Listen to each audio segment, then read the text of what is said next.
Voilà, donc pour cuire donc mes tentacules de poulpe, donc déjà il faut qu'elles soient congelées. Il faut les acheter fraîches et les congeler. Donc à côté de ça, j'ai préparé un oignon, un demi-oignon, pardon, échalote et ail fraîches. Et alors, pour décongeler le tout, je prépare une eau bouillante avec déjà un peu de gingembre. Non, c'est pas du frais, mais et de l'ail en poudre. Donc je fais bouillir mon eau avec du sel pour donner un choc thermique, pour casser la fibre, parce que le poulpe c'est assez caoutchouteux. Bon, évidemment, dès qu'il sera ébouillanté, je le refroidis à l'eau glacée. Ça permettra d'arrêter la cuisson et là je pourrai entamer la découpe avant de le mettre en marinade et ensuite le faire à la poêle. Voilà, donc là il est presque décongelé. Je vais pouvoir bientôt le retirer. Une fois qu'il sera un peu plus souple, je vais pouvoir le retirer et le baigner dans l'eau glacée pour couper la cuisson. Et ensuite je m'occupe de la marinade le temps qu'il refroidisse avant de l'incorporer dedans.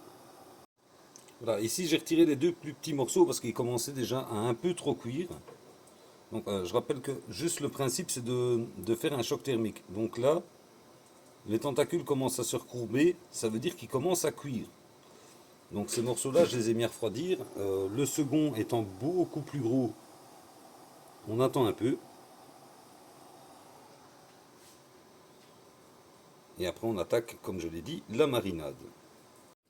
Voilà, donc le temps que ça refroidisse, on va s'occuper de la marinade, parce que je dois encore les laver. Donc là on a coupé la cuisson. Donc on va mettre de l'huile de sésame.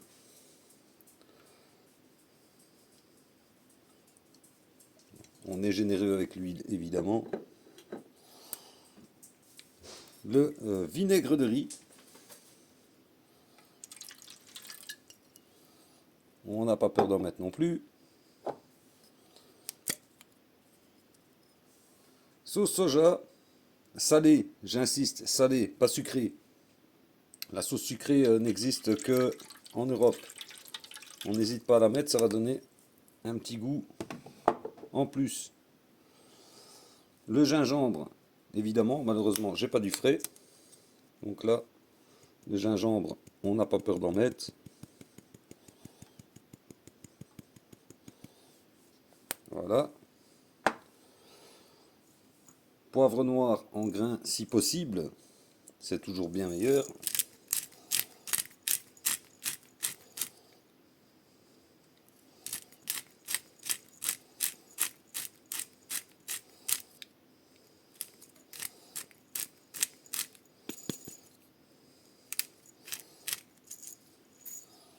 Voilà. Alors, ce que j'aime bien rajouter, moi, c'est de la pâte de curry vert et une purée de piment de sambaloulek. Très bon. Très très bon.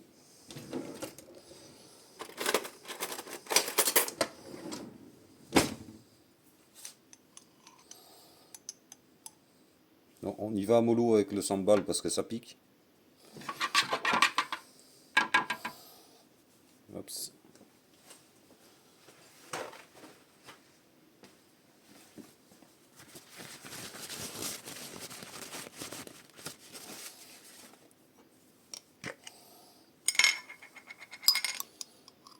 Alors, la pâte de curry.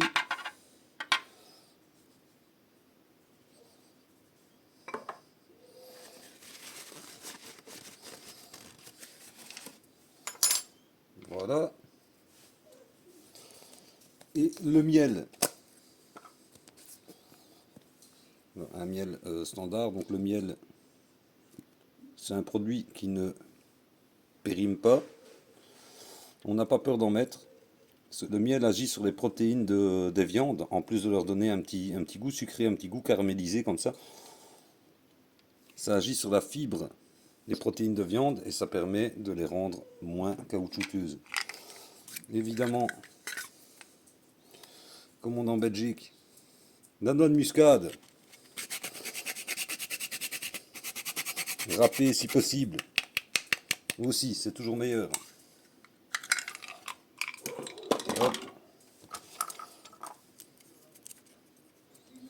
On mélange le tout. Essayer de défaire un peu la pâte de curry, la pâte de piment.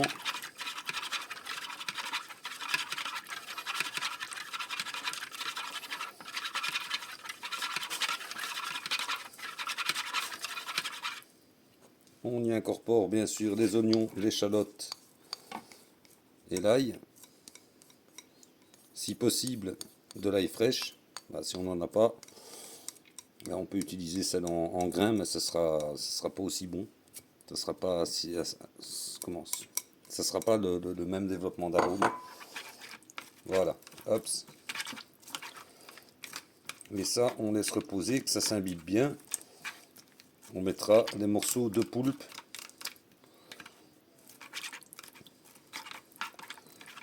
Dès que ils seront lavés. Et ensuite, on laissera reposer.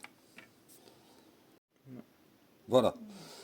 Donc ici, ils ont été passés à l'eau froide. J'ai enlevé une partie de la peau. Une bonne partie, parce que le fait de l'avoir ébouillanté, ben, ça permet d'enlever le surplus. Tout le monde n'aime pas toutes les parties. Donc là, on va l'attaquer. Mais avant, je vais quand même passer un petit coup. Hops. Un petit coup sur la planche parce que ils sont encore très humides. Voilà. Donc on va prendre la première partie. Ça, hop, on l'enlève, c'est une partie un peu trop grasse. Cette partie-ci, pareil. Vous voyez, ça vient assez facilement à la main. Donc ça, on met là. Et alors, ce que je fais, c'est des morceaux pas trop gros. Ça ne sert à rien. Voilà. Maintenant, on peut faire des morceaux plus gros pour celui qui aime, évidemment.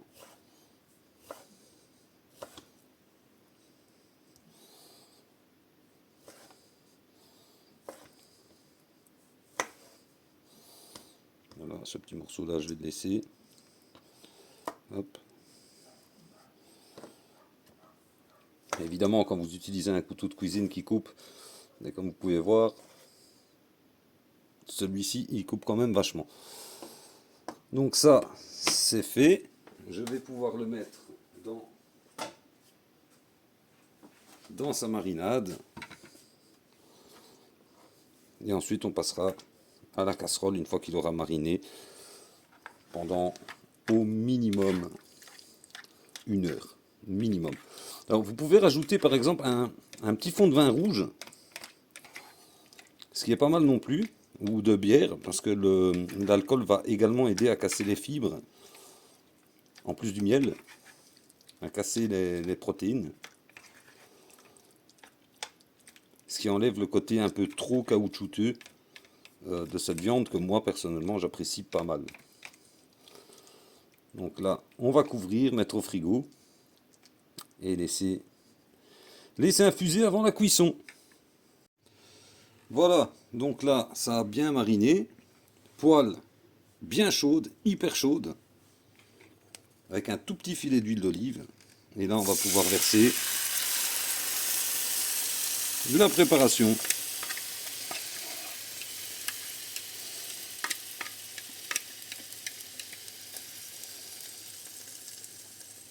Donc on laisse bien cuire, bien fondre les oignons.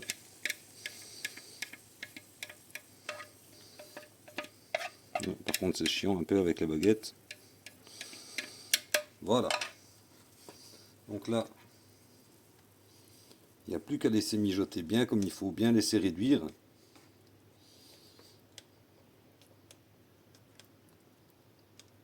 Et alors on pourra, bon, si vous voulez déglacer bien sûr avec soit du vin rouge, de la bière ou avec un bon café expresso bien fort, il n'y a pas besoin de beaucoup, ça vous permettra de déglacer et de donner un arôme supplémentaire.